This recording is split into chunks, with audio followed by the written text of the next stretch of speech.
प्रिय छात्रों, नमो नमः। मैं डॉक्टर हरिनारायण उपाध्याय, आपका शिक्षक।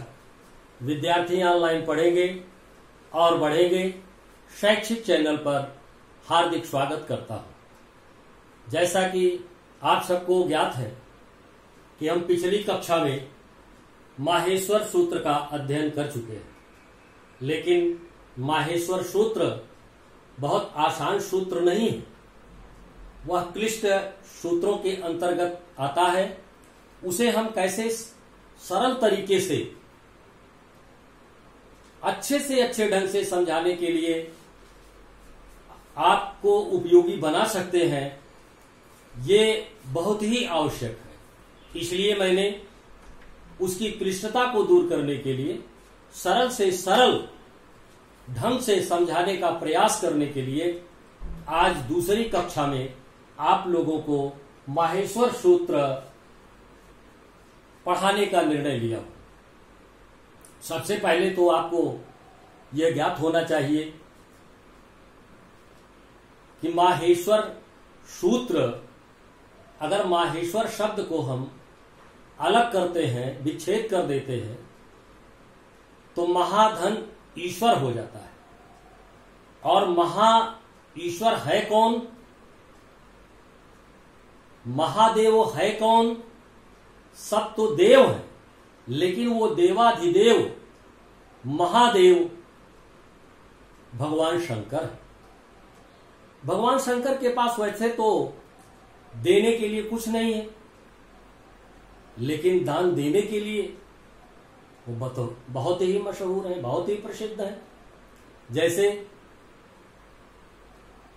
मैं एक छोटी सी कविता पढ़ रहा हूं, आप देखें। शीशो बसई बरदा वरदानी, चढ़ो वरदा घर न्यो वरदा है। ओ धाम धतूरो विभूति को कूरो, निवास जहां सब लव मरदा है। ओ ब्याली कपाली है, ख्याली चहु दिस, भांग की टाटिन को पर्दा है। और काकी निभाग शिरोमन राग, बिलोकत लोकप को करदा है। देखने में तो कुछ नहीं है उनके पास, लेकिन गोस्वामी जी ने लिखा कि आशुतोष तुम अवधर दानी, आरत हरहूं दीन जन जानी। ऐसे दीन महर्षि पाणिनि जब उनके गुरुजी उनको पढ़ाते थे तो बड़े मंद बुद्धि के थे। जो कुछ भी पढ़ाते थे उनकी समझ में आता नहीं था। उन्होंने निर्णय लिया, उनको बड़ा ठेस पहुंचा और उन्होंने निर्णय लिया कि मेरी ये मंद बुद्धि का अंत कहां पर होगा, और वो तपस्या में लीन हो गए। इसी तरह से सनकादिक ऋषि जो बाल्यावस्था में ही रह गए, ब्रह्मा जी के मानस पुत्र हैं, वो भी सिद्धि में लगे रहे और भगवान शंकर का आशीर्वाद मिला। पाणिनि जी की मंद बुद्धि समाप्त हुई, शंकादिक ऋषियों की सिद्ध कामना हुई। इसलिए माहेश्वर सूत्र में हमें सबसे पहले जो भाव आता है वही आता है कि नृत्यावसाने नटराज राजो। भगवान शंकर जी जब नृत्य करने लगे और नृत्य में भाव विभोर हो गए, तो उस समय उन्होंने समापन के समय पर अपना डमरू बजा दिया। और जब डमरू बजाया तो उस डमरू के बजाने की जो कला थी, जो ढंग था, वो कई ढंग में परिवर्तित हुआ। और चूंकि 14 बार ही बजा, वो 14 बार में जो भी आवृत्ति हुई उस आवाज को उन्होंने प्रसाद के रूप में वितरित कर दिया पाणिनि जी को। और व्याकरण शास्त्र के अद्भुत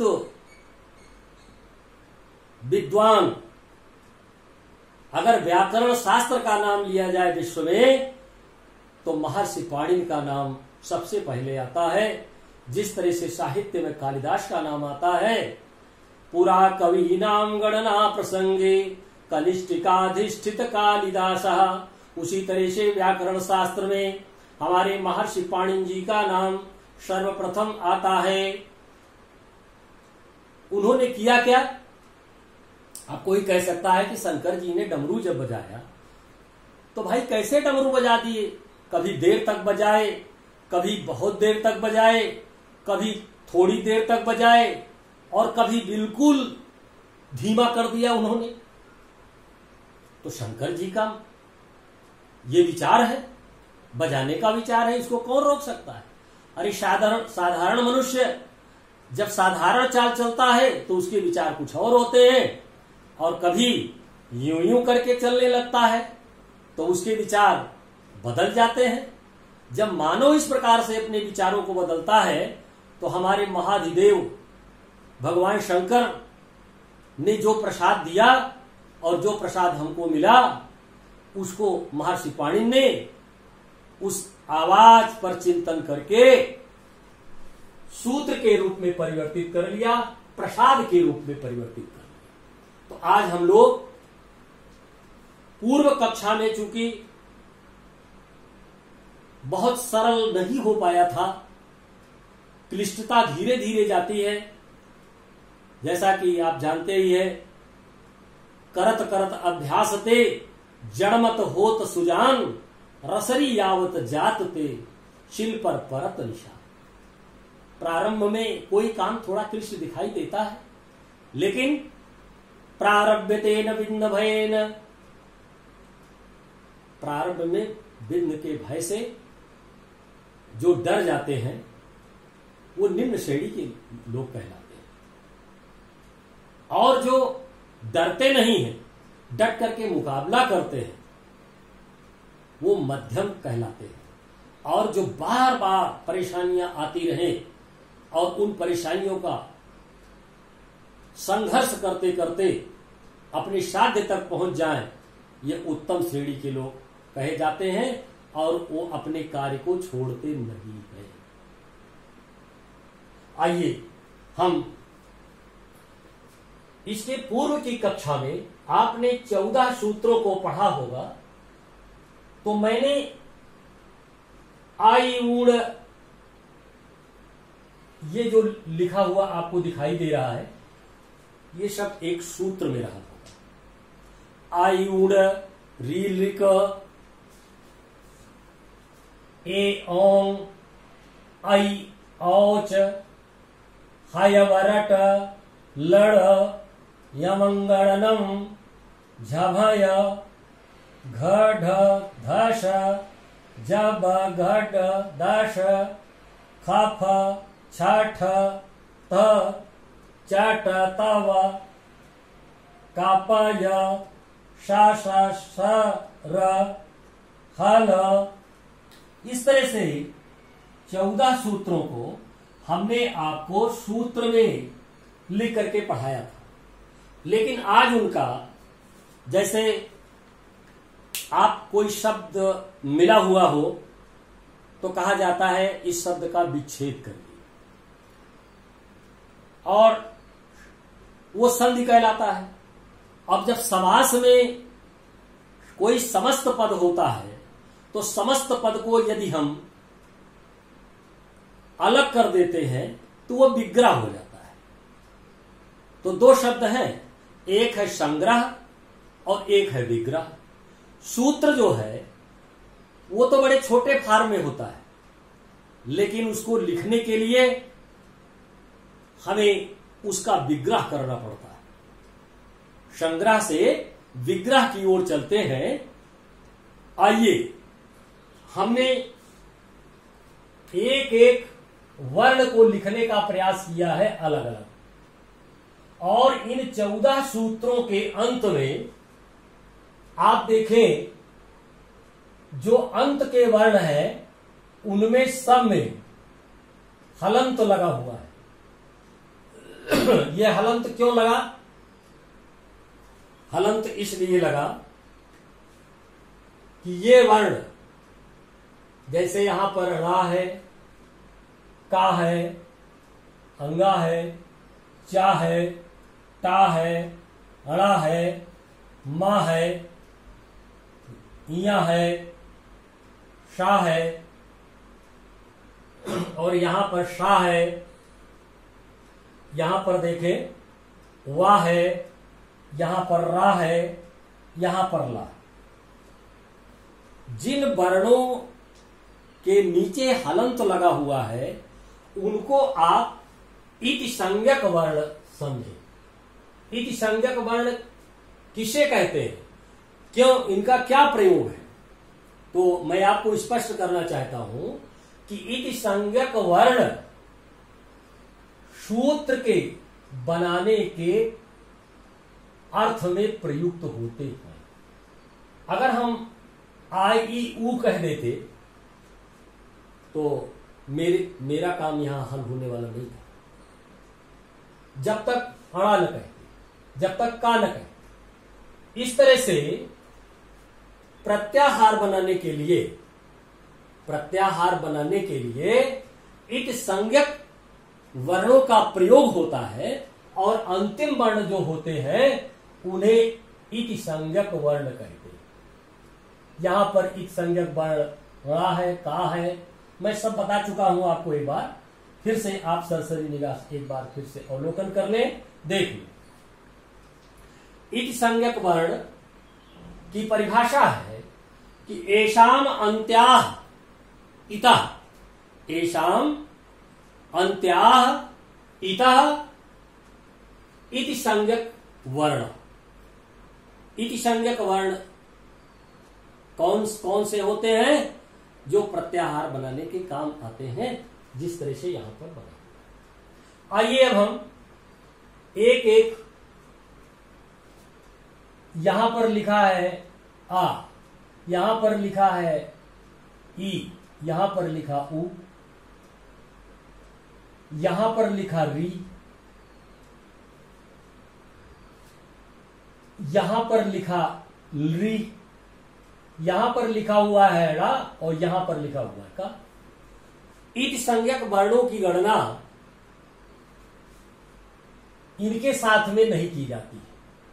जो हमारे दो सूत्र हैं, प्रथम दो सूत्र में नंबर 1 और नंबर 2, इन दोनों सूत्रों में आपने देखा कि यहां पर यह छोटा आ है, बड़ा आ भी हो सकता है, छोटी ई है, बड़ी ई भी होती है, छोटा ऊ है, बड़ा ऊ भी होता है। ऋणा की गणना नहीं की जाएगी। री छोटी है, छोटी री, बड़ी री भी हो सकती है। यहां पर ली है। संस्कृत में आपको मैं स्पष्ट कर दूं कि ली छोटी ही होती है, बड़ी ली नहीं होती। तो यहां पर हम का की गणना नहीं करेंगे, इसलिए कि ये इति संज्ञक वर्ण है। आपके कितने स्वर बचे? 1, 2, 3, 4 और 5। ये कौन से स्वर कहलाएंगे? इनको हम कहते हैं ह्रस्व स्वर। यहां पर देख ले आप, लिखा हुआ है ह्रस्व स्वर। ये ह्रस्व स्वर हो गए। मूल रूप में इनकी गणना होती है, क्योंकि इनकी गणना मूल रूप में इसलिए होती है कि इनको मूल स्वर कहा गया है। ये हमारे 5 हो गए, तो मैंने यहां पर 5 लिख दिया। अब आइए दूसरे सूत्र में देखिए, रील रिक। ये दोनों सूत्रों की गणना करने पर हमारे 5 वर्ण हो गए हैं। अब आइए तीसरा और चौथा लेते हैं। हम इसको अच में ले लेते हैं, यहां पर अच। अच स्वर मैंने लिख भी दिया है, ए, ओंग, आई, औ, और यहां पर चा लिखा। तो ना तो अंग्या की गणना होगी ना चा की गणना होगी, संज्ञक वर्ण होने के नाते। अब आपके पास बचते हैं ए, ओ, आई, औ। आपको ऐसा लग रहा होगा कि हमेशा हम ए के बाद आई पढ़ते हैं और यहां पर ए के बाद ओ लिखा हुआ है, आई के बाद औ लिखा हुआ है। तो जैसा डमरू बजा और जैसा सूत्र बनाया महर्षि पाणिनि जी ने, उसी प्रकार से यहां पर लेखन का भी कार्य हो रहा है। तो ये कितने हो गए? ये संयुक्त अक्षर हो गए। इनको हम कहेंगे संयुक्ताक्षर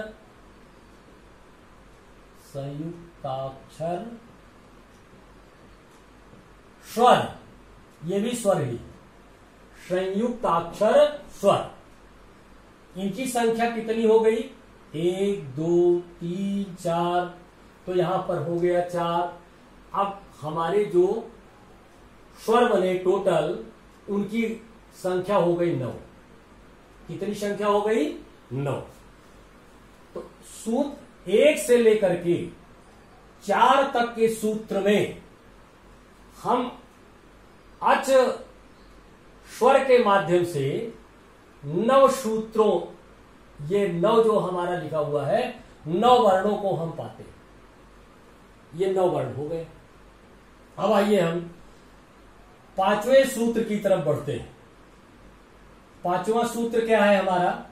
अच्छा, 9 हुआ तो 9 को याद रखने के लिए आपको मैं एक बहुत अच्छा तरीका बता दे रहा हूं, और 5 को भी याद करने के एक बहुत अच्छा तरीका बता रहा हूं। आप पांडवों को याद रखिएगा, और 5 पंच मिल कीजे काज, हारे जीते होए न लाज। तो 5 पंच तो ये हो गए, पंच परमेश्वर होते हैं। और 4 स्वर जो हमारे संयुक्ताक्षर में है, अच जिनको कहते हैं, वो 4 है। तो 4 हो गए, तो 5 और 4 मिलकर के 9 हुआ।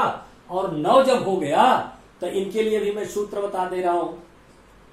ग्रह कितने होते हैं? 9। मैं आपको सुना देता हूं।